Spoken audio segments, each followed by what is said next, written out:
1140 The Fan. Talkin Money. The action continues now with Talkin Money and Jeff Tarbell. Don't do it. Fat guy in a little coat. Fat guy in a little coat. Don't. Fat guy in a little coat. Fat guy in a little coat. Richard, what's happening?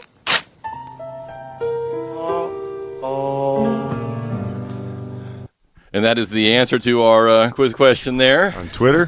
On Twitter and on the text line. So if you got that right, we'll send you out ski passes or whatever you want to do there. We're easy. 339-1140, 1-800-920-1140. You can text us at 44-1140 as well. Donna Souter is in today. I'm going to be honest with you right now. My head is like, I don't know.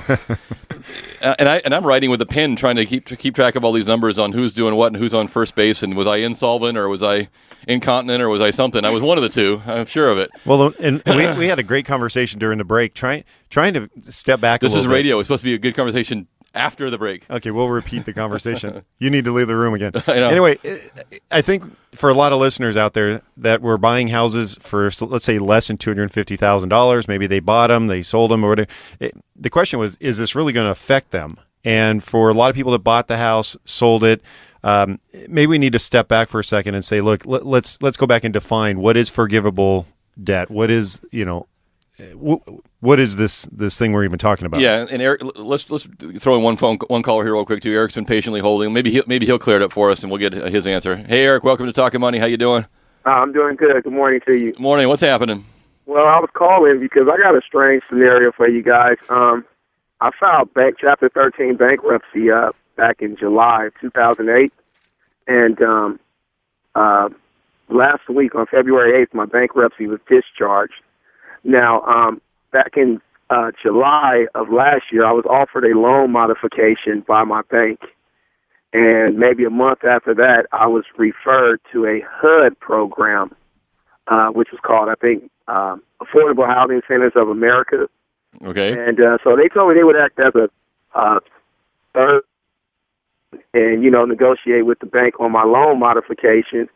And just as soon as I got all my paperwork submitted to this HUD program, I went over to the office one day, and they had packed up and left. Yeah. And they also had transferred my case or my file over to an organization called Mission for Peace, which is based out of Michigan. And at the same, while all this is going on, I have now had a notice of default filed against me. And I just want to know whether is there any chance of me keeping my house, or should I go ahead and just set up a short sale and try to get rid of it, basically? Yeah, you've been run. First off, the first office that you went to wasn't a HUD office. HUD doesn't close down their offices and leave in the middle of the night. That was and all those companies that were offering loan modification services were basically run out of town by the new laws. So and they probably just sold your lead to somebody else. So Wow. And so the house and that issue was not included in your bankruptcy in any way? No, I was just paying. I was paying $100 a month because I basically came up to Sacramento from the Bay Area and I wasn't working. And I filed bankrupt. I didn't have no bank accounts, no assets, so they put me on a $100 a month payment plan. Okay. And I was able to continue to live in the house during the bankruptcy. Right.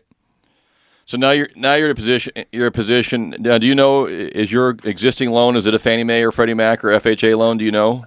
That I don't know really. I know there's a bank called my bank is American Home Mortgage Company. Okay, so that's American Home is actually a servicing company now. They're not a lender. They just do servicing. So okay. And they were not part of this settlement agreement from last week.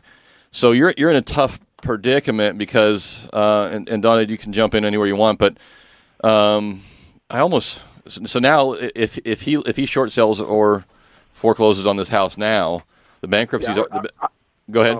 Sorry for cutting you off, but I don't want to foreclose. I've already signed some paperwork with a realtor to short sell the house. Okay. But I didn't sign the borrower's authorization, so that's kind of like what's holding up the process. I mean, as soon as I sign the borrower's authorization, they'll come put a sign out in front of the house and list it. But I really wanted to keep my house and everything, but I just want to know what should I do. Well, so from a tax perspective, it's a little different situation with the bankruptcy. You don't have to reduce the property, the basis in the property that he's going to short sell. Okay. It's other tax attributes. If he has NOLs, other credits, passive activity losses, he probably doesn't based on his facts and circumstances. So he may be one of the few that have to that are eligible to qualify for the exclusion of the taxable income. So the piece of the short sale between what he owes and what is received, and he will have no other tax impact on the transfer of the property. Okay, and as your understanding is that's good through, as you know right now, through the end of this year. Actually, because it's a bankruptcy, I think it will be good for next year as well. Okay. All right, Eric. So it sounds to us, knock on wood, like you might, if you pull the trigger on the short sale, at least you will not have the rude awakening of getting an IRS letter down the road.